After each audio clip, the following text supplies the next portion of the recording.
ताप्लेजुङको फुङलिङ बजार सदरमुकाम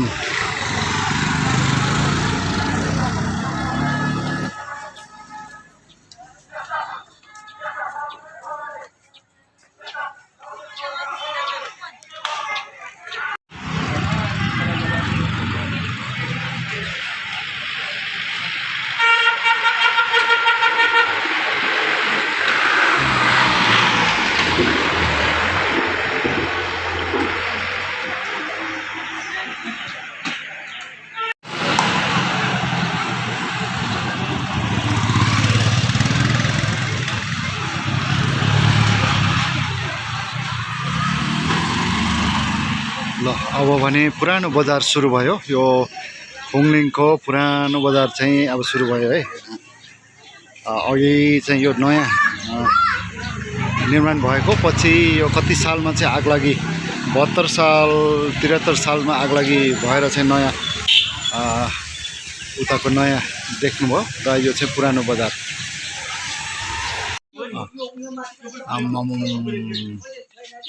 ढुङ्गा ल यो फुङलिङ चाहिँ कसरी भएको भने फुङलुङबाट चाहिँ लुङ चाहिँ ढुङ्गा हो र यो लुङबाट चाहिँ फुङलिङ चाहिँ भएको भन्ने कुरा छ। यत्रो ढुङ्गा छ ल हेर्नुहोस्, यो बजारको बिचमा कति ठुलो ढुङ्गा।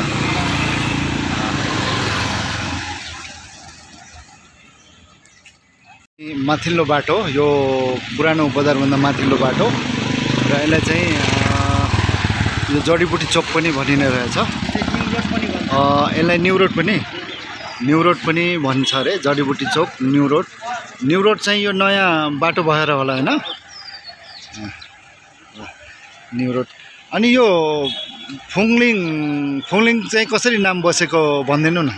फुङलिङ चाहिँ अब यता त बुढापाकाले भनेको सुन्दा चाहिँ अब खासमा फुङलुङ रहेछ लिम्बू भाषाबाट चाहिँ। हजुर।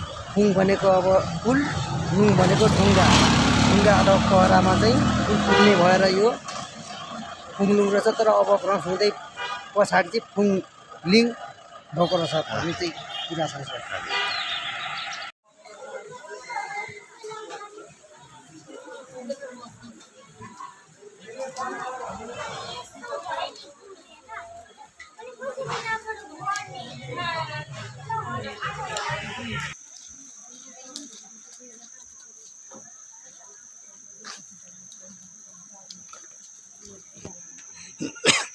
हामी चाहिँ पुरै एक राउन्ड घुमेर अब यो बजार परिक्रमा गरेर चाहिँ हामी फर्किने क्रममा छौँ र यो